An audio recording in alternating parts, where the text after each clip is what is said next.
तो देख सकते हैं दोस्तों, अभी हमारे साथ मनोज सिंह हैं जो कि फर्जी आईपीएस बनाते हैं। 2 लाख में फर्जी आईपीएस बना देते हैं।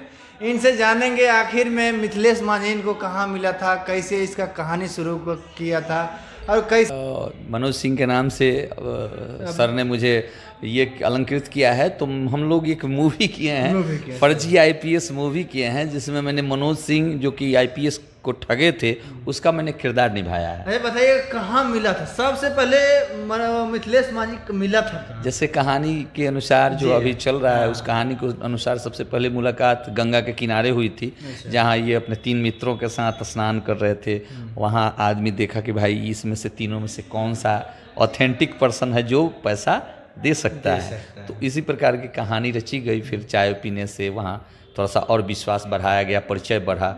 फिर फ़ोन इन प्रोग्राम के द्वारा उसको फंसा के और 2,30,000 लेकर और उसको आईपीएस। अच्छा, आप कैसे पता कर लिए कि वो आईपीएस बनना चाहते हैं, पुलिस बनना चाहते हैं, इनको फंसाया जाए? आप सोचे कैसे? जैसे देखिए, कारण ये है कि आप कुछ भी जब भी आप बोलेंगे, आप इंट्रो देंगे या कुछ बोलेंगे, तो आपके बारे में जानकारी रखने वाला 2-4 मिनट के बाद आपको ये परख लेगा कि आपका जो कितना ओजपूर्ण शब्द आ रहा है, तो निश्चित रूप से आपके पास कितनी जानकारी होगी। तो चंद मिनट के बाद से ही मिथिलेश कुमार से चंद मिनट के बाद से ही मालूम हुआ कि ये आदमी ऑथेंटिक नहीं है, ये आदमी ठगा जा सकता है, ठगी का शिकार हो सकता है। तो उसको फंसाया गया उसके बाद।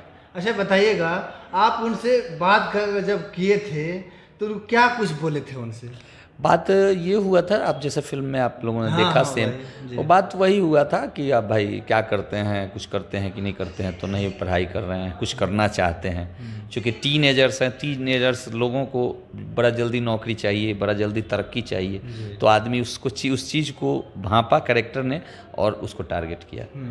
तो 2 लाख रुपया आप मंगवाए कैसे उनसे? 2 लाख रुपया जैसे उसको फिल्म में जैसे आपने देखा होगा कि रात में फ़ोन आता है, कहता है कि भाई मेरे एक संबंधी हैं और वो एक्सपायर हो गए हैं, उनका जगह खाली है, तो आपको उसी के जगह पे आपको आपकी ड्यूटी करवाई जाएगी, आपका ये करा दिया जाएगा, ज्वाइनिंग करवा दिया जाएगा। तो टीनेजर है, उसको समझ आया नहीं कि भाई ऐसा भी होता होगा, उसको लगा होता ही है ऐसा।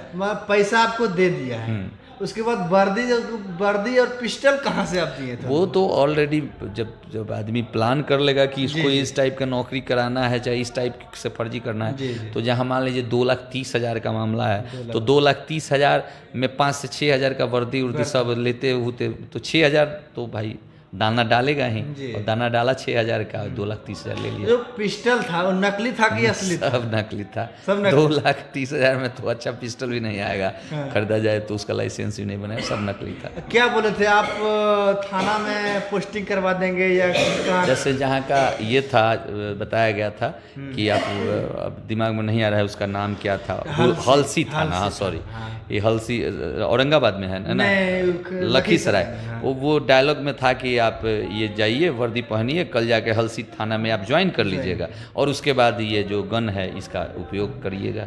अच्छा, आपको ये डर नहीं लगा था कि हो सके हम पकड़ा जाए तो काफ़ी मतलब सज़ा भी हो सकता है? देखिए, जो भी इंसान कुछ करना चाहता है, वो जो रिस्क लेगा वो कुछ कर जाएगा। वो गलत ही कर रहा हो तो गलत में भी सबसे ज़्यादा रिस्क है, सही में तो रिस्क कम है, बट गलत में ज़्यादा है। वो हर आदमी जानता है गलत करने के पहले कि ये सज़ा होगी, लेकिन उसकी नहीं परवाह करता है, वो आगे बढ़ जाता है। अच्छा, जब फर्जी आईपीएस बनते हैं तो फिर पकड़ा जाते हैं, पुलिस उनको पकड़ के ले जाती है थाना, उसके बाद उनको छोड़ देती है, फिर वो काफ़ी सुर्खियों में आ जाती है। क्या उनको डर नहीं लगा आईपीएस को? आईपीएस को डर इसलिए नहीं लगा कि मैंने बताया ना कि वो टीनेजर्स हैं, अभी मैट्रिक पास किए हैं, उतना विवेक बुद्धि नहीं। उनको लगा कि बन गया, मैं इस टाइप का कौन वर्दी देता है, ये तो खिलवाड़ है, न गन उन सब दिया। उनको लगता होगा कि आखिर में पैसा देकर, घूस देकर नौकरी मिलिए जाता है, तो हमको आदमी मिलिए गया, मिला भी नहीं आज तक। क्या उन लोगों को सजा होनी चाहिए या नहीं होनी चाहिए? जो भी लोग देश के व्यवस्था को बिगाड़ें उनको सज़ा तो होनी ही चाहिए। जो कानून व्यवस्था को इधर उधर करेंगे उनको सज़ा निश्चित होनी चाहिए। कानून से बढ़ के तो कुछ होता नहीं है जी। बड़े बड़े टीवी पे चले थे, काफ़ी लोग उनको गलत भी बोले थे, सही कुछ लोग जो जिनको जानकारी गलत सही बात बोले थे। क्या ऐसा चीज़ करना चाहिए? नहीं, ये तो अच्छी बात नहीं है, लेकिन समाज में पीएच वायलेंस तो तभी बनेगा जब कुछ गलत लोग भी दिखेंगे, क्योंकि सभी अच्छे हो जाएं तो कुछ ऐसे शब्द हैं जो विलुप्त हो जाएंगे। अब जैसे अच्छे हो जाएंगे तो गलत शब्द का प्रयोग कभी नहीं हो पाएगा। तो ये ईश्वर ने जो मतलब हम लोगों को भेजा यहाँ, हम सभ्य बने, तो हर चीज़ का एक विपरीतार्थक होता है। जब तक उसका विपरीतार्थक मौजूद नहीं होगा तब तक किसी का अर्थ आप नहीं। जैसे मान लीजिए कि रात है, अब कहा जाए कि रात को डिफाइन करिए, तो रात को डिफाइन करेंगे तो कैसे करेंगे? रात को डिफाइन इसलिए करेंगे कि भाई रात में चंद्रमा का उदय होता है, अंधेरा छा जाता है, दिन में सूर्य की रोशनी आती है, दिन हो जाता है। तो किसी चीज़ को डिफाइन करने के लिए दूसरा पक्ष होना जरूरी है। अच्छा बताइएगा, जो फिल्म आप बनाए थे कितना दिन लगा था बनाने में?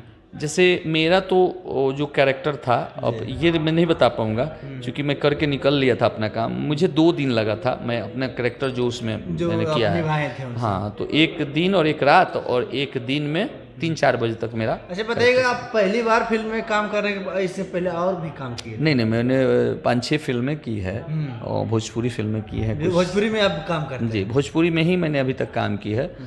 लेकिन संयोग से जितनी भी भोजपुरी फिल्में की है उसमें ठेठ भोजपुरी बोलने को नहीं मिला है। उसमें किसी में मिक्सअप था भोजपुरी, किसी में थोड़ा हिंदी बोलना था, तो किए हैं भोजपुरी ही है, लेकिन 5-6 मूवी हुई।